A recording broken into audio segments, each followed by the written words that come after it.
Good afternoon, my fellow Tottenham fans, and welcome back to We Are Tottenham TV with your boy Dave from the Irish Hotspur and Kate from Just a Girl Who Loves Spurs, bringing you your pre-match pump-up, build-up towards the game just ahead of the watch-along. Massive game today.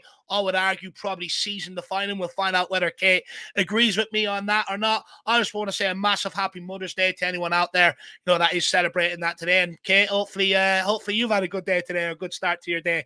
I have. I got this lovely retro Holston shirt from my boys, Jim and Will. So yeah, you can't get better than that on Spurs Day. So yeah, just hope for a Spurs win for all the mums out there. Yeah, it'd be nice to get 3 points on the board. But fair play to the two boys, pulling it out the bag. It's absolutely a lovely jersey. Absolutely brilliant. But honestly, guys, anyone else that's celebrating Mother's Day out there, have a great day. But Kate, big game today, right? A lot riding on it. If we lose, Villa go 8 points clear. If we draw, maybe not the end of the world. But if we win, even better. We go 2 points, behind them with a game in hand. I mean, it's being built up as a season-defining game in terms of the Champions League run. Would you agree with that? I think there's still quite a lot of football to play. So it isn't the end of the world if we don't win. However, in an ideal world, we need to win this game. 8 points is a hell of a gap. We've got to take advantage of the fact that they were in Europe on Thursday, so they haven't had as much rest as we have. So although I'm not going to say if we lose top four, is out of the question, I think it is probably our most important game to make a statement and for confidence. And to sort of say, put a stamp down and say, we want this fourth place. It's ours. What are you going to do about it, kind of thing. Do you know what? I completely agree with you. For me, I think, look, if we lose, is it over? Look, the optimistic part of me likes to say no, but I think it makes it incredibly tough to claw that back. You got to look at the fixtures we got coming up in April. West Ham, City, Liverpool, Newcastle, Arsenal, all very in a condensed period of time, one after another. And when you've got them big games one after another, they become physically and mentally draining. So for me, I think we've got to, take advantage of these next few fixtures. Aston Villa today, ideally, I want to win. Fulham next week, away, got to win. And then Luton. Because if not, I think we make our job extremely tough. But look, I mean, where are you heading into this game, Kate? I mean, off the back of last week's 3-1 win, there's been a lot of maybe mixed reaction to that sort of result. Do we head up there today with a lot of confidence, or are we still concerned that the performance levels aren't there over a full 90 minutes? Yeah, I mean, I was disappointed. I'm not going to lie. Last week, the 75 minutes. The 75 minutes prior to the goal, I thought it was very lackluster. I know we had a lot of chances and we got hold of the ball a lot more, but I just found it a little bit laborious. We looked tired, we looked slow. It just didn't look like Ange ball, if you like. So I was a bit disappointed, but obviously you've got to take heart in the fact that we stayed in the game and we fought till the end and we got the victory. So there is an element of confidence going there. I think what we need to do today is play our game, go in there, play our game, not worry about them, not worry about what they want to do, just concentrate on our game. And then we've got the quality to be able to beat them. And if we do that, I think we will beat them. Look, for me, I do think today is going to be a bit of a tricky game. I think you are going to have to maybe earn the right to play today. Look, off the back of the question, I think for me, look, don't get me wrong. I head today with a lot of confidence. A win should automatically give you confidence. But for 70, 75 minutes, I don't think it was good enough, especially first half anyway. First half wasn't good enough. We kept on doing this sideways passing. No one really wanted to take risks. No one wanted to take any shots and stuff like that. Granted, we have Werner's massive chance in the first half that he did not take. But that's the only real opportunity we had. We only really got going once the stoppage time came up at the end of the first half. Why do we have to wait for them to really sort of get going and try and make things happen when that comes up? For me, that's absolutely acting. They know what's going to be said at halftime. So they're trying to, alleviate that by actually going to try and do something before halftime. Okay, but then do it from minute one or try it from minute one. Second half, I do think we went out there with a new attitude and we're trying to break them down. And eventually we got our reward and we got the win. So hopefully we can come in with a bit of confidence. But I just want to see Tottenham put in a full 90-minute performance. We've either been good the first half and crap the second half, or crap the first half and good the second half. For me, I want to see a complete 90 minutes, Kate. How do we get there? Do you know what? I had this discussion with Ben Sim the other day about why we start so slow. I don't know what the answer is. I wish I knew, but I don't know if it's because I don't know. I've been racking my brains trying to work. It can't be a lack of confidence. It shouldn't be that it can't be that we're tired. We're playing one game a week. I don't know. I don't want to hear anyone tell me they're tired. Exactly. We need to come out the blocks 100 mile an hour. We've seen we can do it. First 10 games we were doing it to everybody, but I don't know what it is, why, but we need to do that today. Look at when we played Villa at our place. We could have been 4-5-0 up. And then we sat back. So we need to get them early, because I think personally Villa will come out all guns blazing and try and win this in the first half. So we need to come out strong. Well, look, you made the point that they were playing during the week, right? 0-0 against Ajax, not the result they wanted. They've now to go to Amsterdam next Thursday after this game.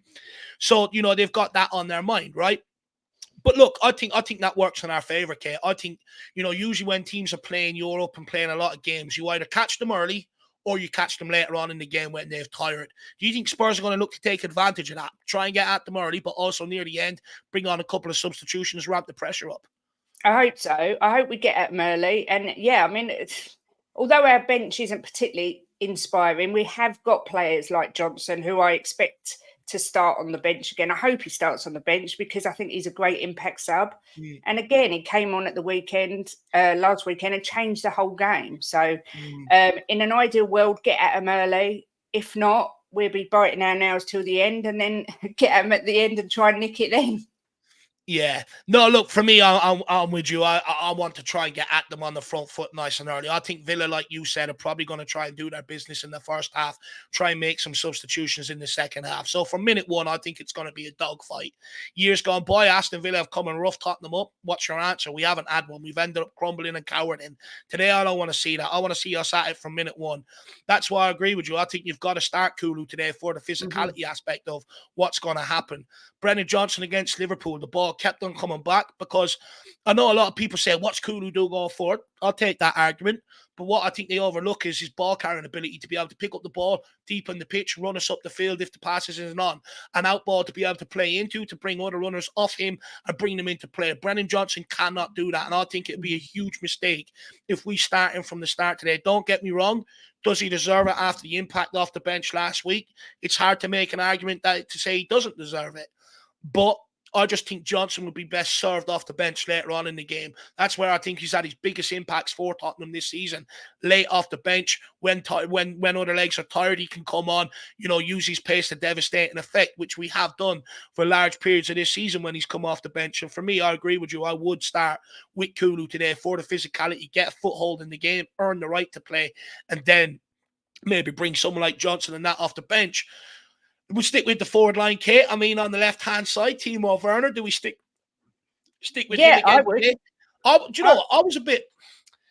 I was infuriated with him last week, but then I found myself delighted with him after the game. I'll tell you what, his first half, Kate, I thought he was absolutely shocking. Every time Adoji's running forward the ball, instead of running and taking players away with him, he runs towards Adoji. I'm pulling my hair out. I'm like, what are you doing, you clown? Move, right? But then second half, he's obviously been told something at half time. Comes out night and day, brand new player, getting on the ball, beating his man on the outside, putting in left-footed crosses, even bagged his goal. Do you think Werner takes confidence from that now? And, he'd be breathing confidence, and we should see much more of the same today. Yeah, I mean, I was like you. The first half, I did a half-time chat, and I put him as the worst player in the first half because he frustrated me so much. And that one-on-one with the keeper, I was literally pulling my hair out. But he didn't drop his head. He carried on, and he ended up scoring. And yeah, I think he's a bit like Richie in the fact he's a confidence player. And I really think he will come good. I know I'll get slated for this, but I do, I think there's definitely a decent player in there. And I'm hoping he's full of confidence for the match today. He scored. And I expect a good game from him today. I really do. Look, so do I. And it'd be not. Hopefully, if he gets another 1-on-1 like he did in the first half, now that he's got that, what did they say, the monkey off your back now. Yeah. Hopefully, he can go in and bury, the next chance that comes his way. I think it'd be good for him to do that. In terms of midfield, Kate, because the lineups will be out in about 9 minutes' time. I mean, Were you okay with the midfield we put out there against Palace, or Papa Matasar? Postecoglou said he should be fit for today. Do you want to see him return to the lineup? Yeah, I'd bring Sarr in 1,000,000%. I'd have Basuma, Sarr, and Madders. I think Sarr brings a whole different element to the game. Yeah. He's so physical. He's all over the pitch.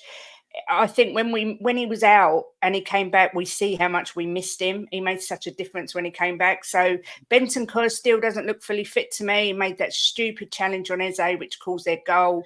So I would bench him today, start Sarr, and then we've got another great impact sub to come off the bench if we need him. And I think it mixes it up a bit. It gives teams, we don't want to be predictable. I think it mixes it up if you stick Sarr in. Do you know what? I don't want us to keep agreeing on things, but I definitely agree with you on that. For me, I really like Papa Matasar. Like you said, the sign of a good player is when he's absent. Do you miss him? And we completely missed him. It's a testament to how good the kid has been at such a young age. I make the argument being our most consistent midfielder this season, despite probably being the youngest player in there. But I think he has to come in today. One thing I love about Papa Matasar is his energy and his work rate, and how much he turns over the ball and looks to affect the game by turning over the ball. He's just an absolute nuisance in there. But you know what? One side of his game I don't think he gets enough credit, Kate, is actually how good he is on the ball. It never gets mentioned when it comes to Papa Matasar. But I've seen that guy pick up the ball on the right-hand side, switch it over to the left-hand side straight onto a player's boot.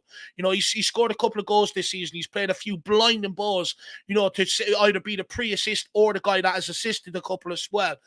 Do you agree with me there, or do you think I'm being delusional? I think he's a lot better on the ball. I don't think many people give him enough credit for it. Yeah, I agree. 100%. I don't think he gets enough credit anyway for what he does. I think he's an incredible young talent. And I would 100% agree. He has been our most consistent midfielder. I mean, Basuma's starting to find a little bit of form. He's still not back to his best, but it's nice to see him coming back. Madders, again, finding a little bit of form. Bentancur, obviously, he's out of form, but he's had those 2 nasty injuries. I think Sarr has been so consistent this year, and you can see how much he's matured this season. Yeah. He's just an incredible talent who plays far more mature than his age suggests, And like you say, when we didn't have him, we missed him so much. So for me, he has to play today for me. Oh, I think so too. I think he's going to be crucial. I look at the Villa midfield. I think they're going to be combative. You might have Tielemans in there. You're definitely going to have Douglas Luiz and John McGinn. With Villa looking to rough us up and stuff like that, I do think we have to put him in there. With Bentancur, I don't know about you, but I fear because of the frustrations of his performances, I fear he might do something stupid today if he does start, knowing that Matty, because let's face it, he came back, that 20 minutes, he was absolutely sensational. Matty Cash took him out, and he hasn't been the same player since. Would you fear if Bentancur did start today that he might do something stupid?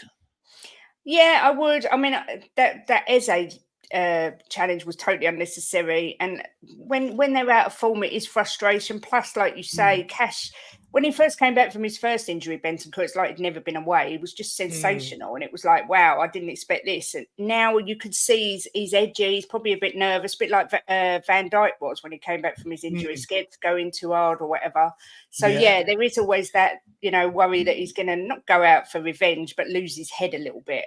So, yeah, that's another reason that I would have him on the bench. I also don't think he's been good enough on the ball. I haven't been impressed with him on the ball. That's what I was impressed with Bentancur, how composed he was, how good he was.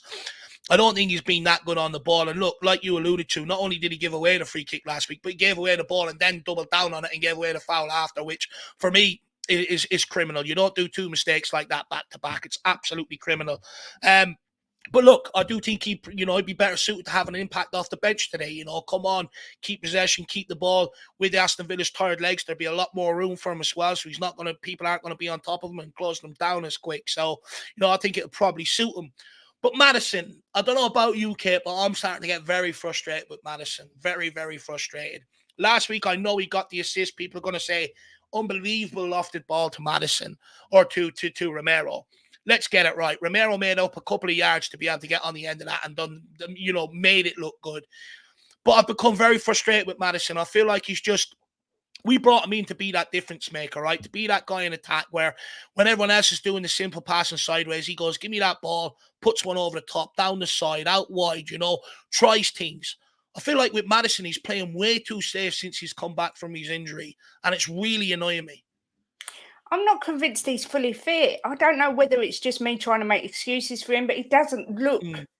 It just doesn't look as mobile to me. But I'm going to give him the benefit of the doubt. But over the next couple of games, we've got to see the Maddison that we saw at the start of the season. It can't be a confidence thing. I don't believe that with Maddison. He's not that type of player. He's full of confidence. But you're right. He doesn't seem to be putting himself out there and taking these chances, as he did when we first signed him. But I am putting that down to him coming back from injury. But there's only so much leeway you can give him. And the reason we get frustrated is because we know how good he is. We know what difference he can make. Point. And that is what we need at this vital part of the season. At a game today with so much riding on it, we need players like Maddison to step up and say, this is right. Yeah, exactly. This is our time to shine. I'm going to make the difference today. So all we can do is hope that that's what happens. He might be watching, Dave. We might motivate him right now.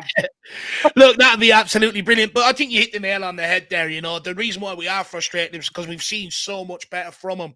I remember earlier on in the season when everyone else was doing safe passes, maybe not making great runs, Maddison was continuously trying to feed the ball, even if it wasn't coming off. This time since he's come back from injury, I just feel like he's playing it safe, and it's really bugging me because we pay him to be that guy, to be the difference maker. One thing I will say about Maddison is most of his goal contributions has been away from home this season rather than at home. So hopefully today he will be the guy to step up. But like I said, these are the games we bought him for, to be that lock picker, to be that difference maker. So if I start seeing him do 5-yard passes sideways, I'm going to get on a flight myself and I'm going to go over there and have a word with him because I cannot take it any longer. I can accept it from a Sarr or a Bentancur or a Basuma time to time, but for someone like a Maddison, I can't. It's not what we pay him to do and it's not what he's asked to do. So, Maddison, your golden balls for a reason. Shine them up and get ready to go out there and put on a dominant display today. That'll be absolutely brilliant. We are, 2 minutes out from the lineups. Okay. I would argue this is Ange Postecoglou's biggest team selection of the season. He has to get it right today. He does. Not just the team. He's got to get the tactics spot on. He's got to get everything right. I think Aston Villa, for the most part, have been underestimated by everyone this season. I remember at the start of the season, I did say I thought Villa were playing better than us. And I still stand by the fact that going forward, they're so dangerous. They've got attackers and an attacking threat all over the front of the pitch, So for me, he has got to make spot on decisions today. He's got to get his in-game management spot on. It's all eyes are on Ange. This is a real test for Ange, and he's got to step up to it. And I'm sorry, but I don't want to see him on the sidelines with his hands in his pockets watching the game. I want to see him geeing the boys up. I'm not saying he's got to scream and shout and run up the touchline like Arteta or Pep, but I want to see some sort of, enthusiasm and right, like lifting the crowd as well, the away fans, just riling it up because the crowd are going to play a massive part as well because Villa Park's not the easiest place to go to. So, Ange has got a massive role to play today. These are the games that will define him. Do you know what? I do hear what you're saying about, maybe you want to see more of him out on the sideline. And look, you're not the first person to say that. I've seen many people sort of say that as well. But would that go against Ange's maybe managerial philosophy and the way he handles it? Because we know even in training and behind the scenes, he takes a back step. He lets them figure things out, be problem solvers rather than him have to maybe come in here and act like a daddy. If he was to start doing that on the sideline, does it go against maybe what he's trying to do? Because for me, I think he purposely waits for them to figure out to see if any of them get it, especially in first half. Then they come out the second half after getting a bollock in, getting some notes from the eye in the sky. Yadanak comes down from the stands and passes on some information. We usually come out the second half looking like a complete different team. I think Ange is trying to steer away from having to be so involved in absolutely everything they do. At some point, some of them players have to problem solve. I do get your point. When we've had the likes of Conte, Jose Mourinho and stuff, you sort of, that's what we've been used to down the last few years. But I think Ange is a little bit different in that regard. I think he's waiting for them to solve the problem. But I'm not sorry, I was just going to say, I'm not saying that he needs to shout directions from the sideline. That's not what I'm saying. But when we score, I want to see some emotion from him. I want to see him cuddle his team. And I want to see him say to the fans, get up, get up. I'm not saying shout things because, no, that isn't his style. But, I just want to see a bit of emotion from Ange. I know it's not what he does, but he did do it at Celtic quite a lot. And I've seen him celebrate goals. It just makes me feel better. I'm not going to lie. maybe he'll start celebrating once we've lifted a trophy. Yeah, You know, maybe. I don't think he likes celebrating failure. No, look, I do understand what you're saying. For me, I just think it stinks of a lack of leadership out on the football pitch at times. You know, like with the problem solving, especially in the first half with the horseshoe football, it's been described. I mean, where's there a player on the pitch, you know, going and speaking to people and saying, come on, guys, you can't keep doing this for 45 minutes and stuff like that. But look, hey, we do have the lineups out, so let's get into them. Let's see what the lineup is today. And then once we've had a look at that, we'll continue speaking a lot more about the game. So the lineups are out, and the lineup is Vicario starts in goals, only one clean sheet in 17 games, which I'm sure me and Kate will discuss about the back line before we end off. Pedro Porro returns to the lineup after missing last week through a strain. He comes back in at right back with Romero, Van de Ven, and Edoji taking up their spots. Sarr has been brought back into the midfield at Bentancur's expense, with Bissouma and Maddison in there. And interestingly, a change in the front line. Timo Werner is being dropped from the starting lineup. No Werner on the dance floor today, with Brennan Johnson coming in and taking his place with Son and Kulusevski, completing the forward line. On the bench, we've got Brandon Aston, Emerson Royal, Radu Dragusin, Ben Davies, Pierre-Emile Højbjerg, Rodrigo Bentancur. Well, Lasasso's back. Jesus. You know, he hasn't been fit all season. Holy shit, we're going to get a present today.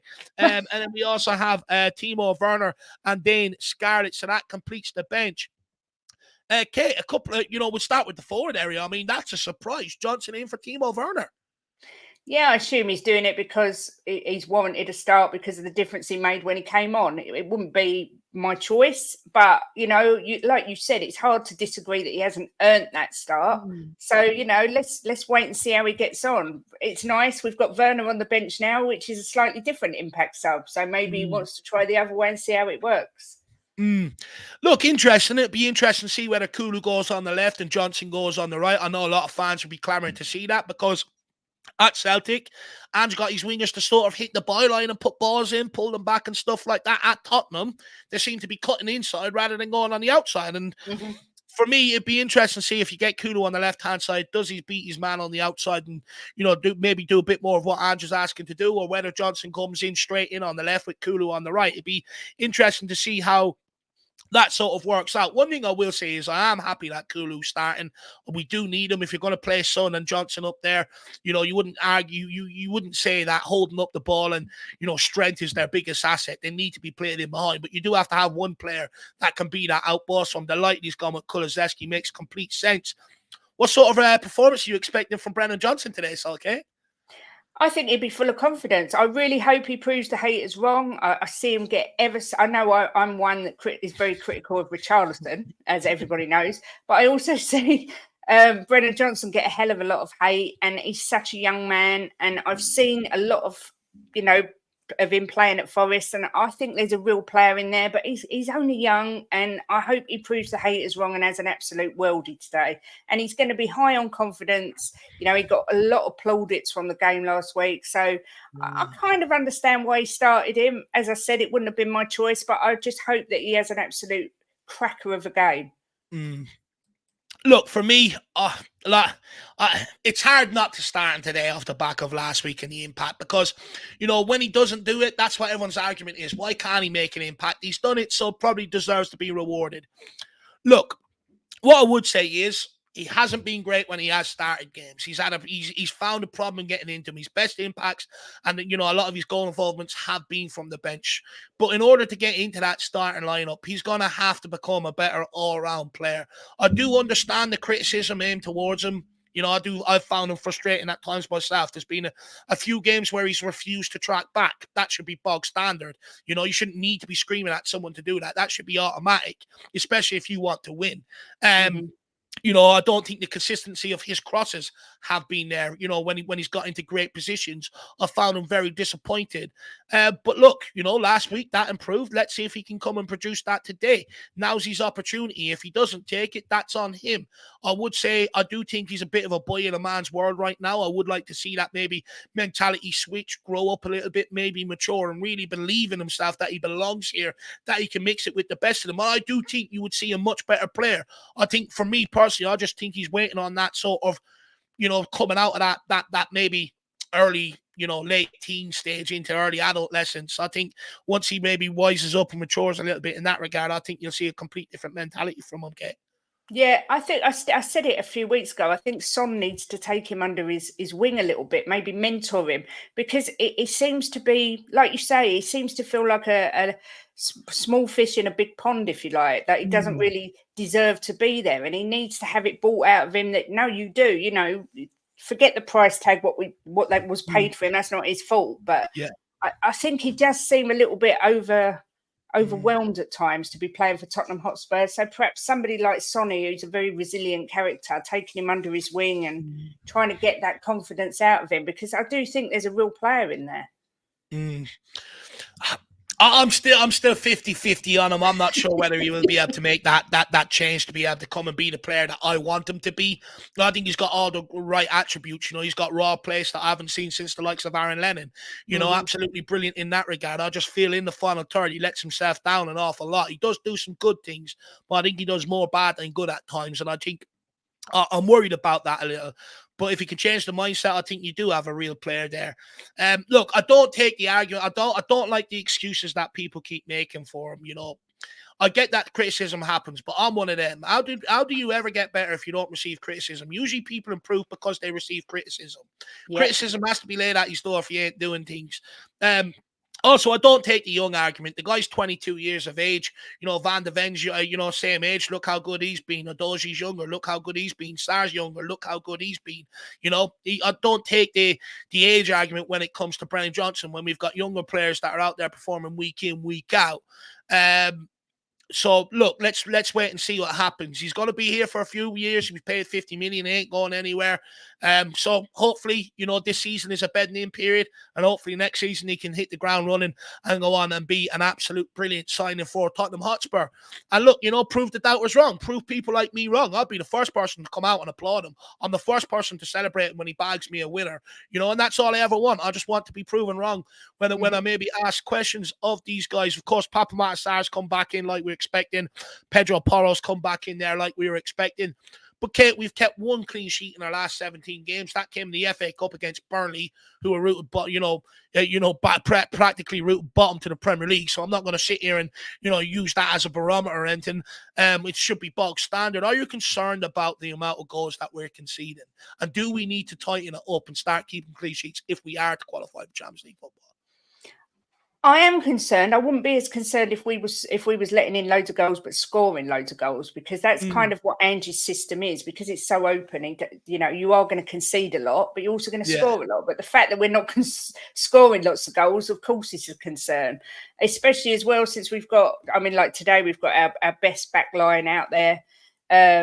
Vicario, I just think he's been amazing. But then when you look at the clean sheets, you've got to ask questions, although I don't think most of them are on him. I do think it's the defence. It just needs to solidify a bit. It seems like we give teams too much space. But yeah, of course it's a concern. I'm not sure why, really, because we've got such a great defensive line, but we just keep letting in silly goals. I keep putting it down to them learning the system and learning where they should be, but if this happens next season, serious questions are going to be asked, let's be honest. Do you know what, for me, Kate, it's been a big frustration of mine, because the first 10 games we kept, I think, 4 to 6 clean sheets, which was a huge catalyst why we put back-to-back the results points on the board. Then we carried some injuries and it all went to pot. But for me, when you look at them first 10 games, everyone was pressing. Strikers went, wingers went, fullbacks went, midfielders went, turned the ball high up, which meant we weren't getting exposed on the counter. When we had to rely on some of the squad players, they're nowhere near as good on the ball as some of the players we were in the first 11. They're also not as mobile or as athletic as some of the players in the first 11 either. And I feel like that intensity in the press completely waned off, completely dropped off when we ended up relying on the squad players. And since we've got Romero, Van de Ven, Doju, Porro back and stuff like that, great. But that press still hasn't been anywhere near effective as it once was. And I think that is a huge contributing factor, because the way we play, you are going to leave yourself exposed on the counter, and teams are going to be a lot more clinical than what they have been in the Scottish League, the Australian League and stuff like that. Going to be a lot more clinical. But I do think I do think it all starts with that press. It's a fundamental of Ange Postecoglou's system. It was a fundamental of his system at Celtic. You got to work hard, get on the ball, and then enjoy it. And it just seems like that completely, we sort of lost sight of what we were doing maybe halfway during the season. And since we've come back, you still had a couple of injuries here and there to some of the fullbacks and stuff like that. I just hope now that, everyone's back together and got a full strength 11. There's a couple of games under their belt that now we can get back to what we were doing in the first 10 games of the season and really take it to teams again. Am I being deluded? Do you think there's something in that, Kate, about the press? No, I think you're spot on, actually. I do. I think you're spot on. The difference between the first 10 games to where we are now is quite extraordinary, really. But I think we can get back there. I mean, everyone was predicting that this last sort of section of the season, we'd get back to winning ways. I think we will get there. Let's just hope it starts today. I mean, what concerns me the most is we've got Watkins today, who's been involved in 26 goals this season in the Premier League, the highest of anyone else in the competition, which is absolutely terrifying. Everybody knows he's on fire. So, we've got to try and contain this man because he is so dangerous. He's a wonderful player. I've always liked Ollie Watkins. Jim will tell you that. He wasn't keen, but I've always liked Ollie Watkins. And I think, we have got to contain him today somehow. No, look, he's been on absolutely fire, absolutely correct. And I believe him and Leon Bailey have the best connection out of any connection this season in the Premier League as well. And then you add Moussa Diaby into that. I mean, it's absolutely frightening, that pace in behind. That's where Van de Ven's been key. He's been absolutely brilliant mopping it up this season. I thought he might have struggled last week against Mateta because of the physicality, but he didn't. He handled it brilliantly. We're going to need Vicario to be on his toes, by the way, today, maybe helping them out, sweeping up in behind. Slightly worried about the fullback areas, not so much a Doji side, but Porro side, because he's passed to come inside. I doubt the Villa winger ain't going to go and follow him in there. He's just going to hook the line, wait for the ball to come. So worry about that a little. They have absolutely frightening pace, devastating pace going forward. But look, it's a good test, right? If we want Champions League football, these are things we have to overcome. You want to play in the Champions League, these are things you're going to face week in, week out. So it's up to us to prove that we're good enough and that we can stand up to the test. One thing I'd also say is I don't want to see Aston Villa players getting any free shots around the edge of our box either. You've got Douglas Luiz.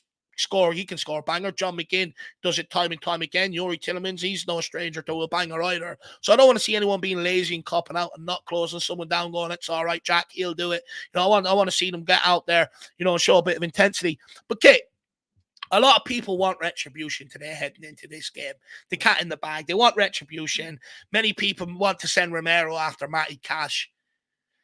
I mean, do you want to see that happen, or are you like me where it's like, look, I'd love to see it happen if it was earlier on in the season, but we don't have time to recover. Now if we end up dropping points per cover and stuff, now's the time to show a bit of maturity at not get involved in Aston Villa's antics. I don't want to see it. If Romero goes in 2-footed and gets himself a red card, I will be disgusted and I'll be fuming. He's turned his game around. He's come out and made a massive statement today that the other day, that, he's made an effort not to get booked and he hasn't been booked so far this year.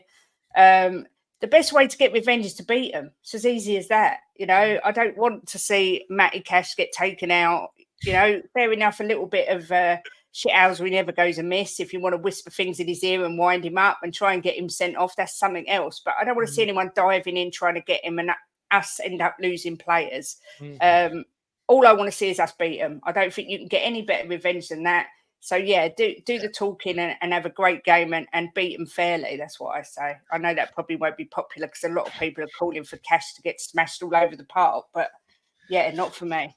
No, look, I'm 100% in agreement with you. I think we've just got to, there's no better revenge than beating them, and putting pressure on them for the top four. I absolutely agree with that. Look, Romero, a lot of people are worried about him, if you're like me and Kate, that, you want us to go over, just get the 3 points on the board, not worry about it. Some people would worry about his sort of mentality and stuff. Is he going to go after him? I think that argument is out of the water since Ange Postecoglou has given them the vice captaincy. I think Romero has took that, on his shoulders a lot, and I think he's improved all around as a player. You talk about cards. He's got one red card at this so far this season compared to last season when he had 2. Last season at this time he had 9 yellow cards. He's only got 4. Also, his fouls. He was committing 1 point something a game. That's down to under one a game now. He's been absolutely flawless in terms of, his tackling, his defending and stuff like that. And I'm not so worried about him being rash. Oh, look, I didn't like that. I didn't entertain them arguments anyway, but for me, so what if he likes to kick a player? I mean, it's old school. Everyone's done it from time to time, but he's been absolutely brilliant so far this season. And he's our fourth highest goal scorer as well this season, with 4 goals as well. So hopefully he can deliver a nice run bomb today. But Kate, let's talk about Sonny. He's scored 5 goals in his last 3 visits to Villa Park. He's also got 19 goal involvements in his last 20 games for Tottenham Hotspur. He's been absolutely incredible. Does top 4 rest on his shoulders? Because I think it does. I think we're waiting for him to carry us into the top 4. Yeah, you know what the funny thing is, when we had Kane, it was like, oh, you're too reliant on Kane, you're Kane FC, and now we kind of feel like we're a bit like that with Son. I told everyone when this was going to happen. I told everyone. Yeah, we, if we haven't got Son, we look a different team. He's just another level above everybody. He's just a phenomenal little player. I think we need him to step up and do something today. He makes the difference. He belongs in the number 9 spot in the middle, which obviously that's where he's playing today. For me, that's where he should always play. But we'll have to have a debate about that another day when Richarlison's fit next week. Sorry, Dave. I know you love the pigeon. But yeah, I mean, he scores world-class goals on a regular basis. So yeah, for me, we've got to have some reliance on him to carry us to that top 4 space. Obviously, he needs the service. We need our wingers to perform and give him the service, which they're not the best at. I'm not going to lie, but yeah, I think a lot of it rests on his shoulders. But he can take it. He's proved to be a phenomenal captain against everything that I thought. I didn't think he would be. I was muddied. I owned it and said I was wrong. I just think he's such an integral part. He's like a real cog in the Tottenham machine, and he's probably the most vital cog that there is. Look, you could see when he was out, we sort of lacked a lot of creativity and stuff like that. And that's one thing Son brings consistently, along with the goals, is the creativity. He's been absolutely brilliant this season. Many people are expecting him to be the difference maker today, expecting him to, us to exploit that Aston Villa high line. I don't think they are going to come with the high line that everyone expects. What do you think, Kate? No, I mean, I'm reading in chat, a lot of them are saying they're playing 3-5-2, not the high line at all. I think everybody's got to be on the top of their game. It's no good expecting Son to make the difference. Everyone has got to be on the top of their game today. But if Son can, I've got him to score us a brace today. So, I hope that he does. And as you say, he brings that element of creativity as well, not just scoring goals, but he's such a tricky little player. But when you saw him against Palace last week, every time he got the ball, there was like 4 people on him, and yet he still manages to do things. He's an incredible player. We are so lucky. I just wish that he wouldn't get any older and could stay with us forever. Look, that'd be absolutely unreal. He's 31, heading into 32 now. If he's not already 32, he ain't getting any younger. Yeah. Look, hopefully we can get, a couple of good more years out of him yet, because according to Ange, Tottenham ain't going to go out and sign any world-class players to replace him or anything like that. So, we have to rinse what we can out of Sonny. Chang Chin Xiong, really appreciate it. I presume that's MYR, it's Myanmar. I could be completely wrong, but he says the super chat is for Mr. Dave and Mrs. Boxwell. Come on, you Spurs. Big up, Chang. By the way, I do see you on Kate's channel an awful lot. I think I've seen you on Talking Ball a couple of times, if I'm correct as well. So pick yourself up. Welcome to the community. Hopefully you're having fun and enjoying yourself, and appreciate the support for the WeAreTottenhamTV boys. Big up, Chang, my man. We also have DJ Samuel says, come on, you Spurs. 22 members, 22 months a member over here. Absolutely incredible. Big up, DJ Samuel. Absolutely cannot wait for this game. I'm buzzing, big man. I'm buzzing to get going. And then Tip Top Tottenham has become a YouTube member here as well. Big yourself up. I make sure you do avail of them fan shows after the game. It's therapy. I used to love it. It's a bit of therapy after the game and stuff like that. But Kate, it does bring us to an end to the show. You know, I have to go and get ready for my watch along. I'm sure you've got lots of things to get ready for around match day and probably have a nice lunch as well. Hopefully, Yeah. in gym, before the game. But Kate, you've been an absolutely fantastic guest. The guys do have your channel name added in the title, but I'm going to put the link in here as well. Where can people find you? Before I say that, Dave, can I just ask how many songs are we expecting you to sing on your watch along today? Because there's always like quite a few. Any repertoire that you've got lined up? Do you know what, Kate? I just love winning, right? when we win, it just sends me over the edge. You know, look, I've got a song for nearly every player in the squad at this point. You know, thanks to Spurs song sheet as well. You know, I'm always on his case. You know, get me a song for this player, get me a song for that player, and stuff like that. I just absolutely love it. And part of the reason why I do it is because if rival fans come in, they see us having a great time, which they absolutely hate. They hate to see Tottenham fans having fun. So, no, look, you probably get, if it's 4-0, you know, you probably get about 10 songs. If it's 3-0, you know, that'll probably dwindle down to about 6. If it's down to 2-0, you might get 1 or 2. Look, I'm in a good mood today, so potentially I could end up singing a lot. But look, enough about me and the singing Irishman. You know, Simon Cowell hasn't reached out yet, so obviously I'm not doing that great of a job. But Kate, where can people find you? This is your time. I want people to get over there and support her. Smash the subscribe button. She's been absolutely brilliant. Tell them what's coming up. Yeah, just a girl who loves Spurs. I'm on every lunchtime. I've got loads coming up. We've got Gary Mabbott scheduled to come on. I haven't got an exact date yet, but he's coming on for the end of the season. I've got Mickey Hazard coming on at the end of the season to do a season review.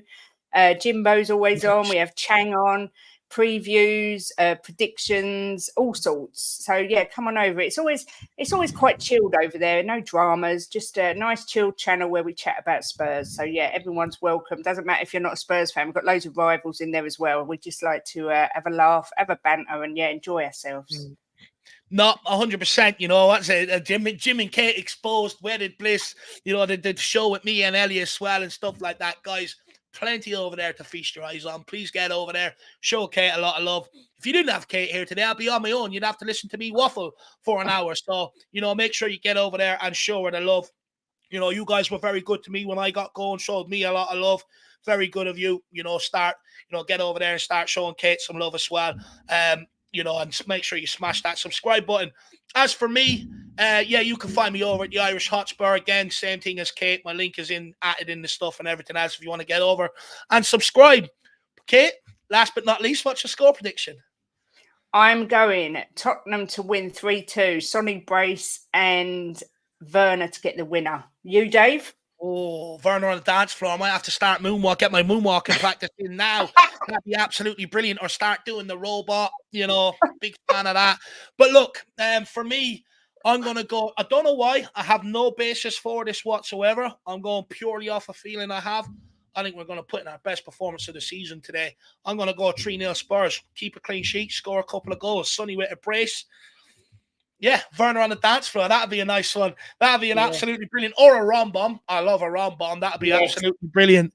But guys, that's it from myself and Kate. Hopefully you've enjoyed yourselves. I think it's been a cracking hour of build up towards the game. Stay tuned for the watch along for the boys. We'll see you all back here next week. As always, come on, you Spurs. Come on, you Spurs. In the big hands we trust. We never stop.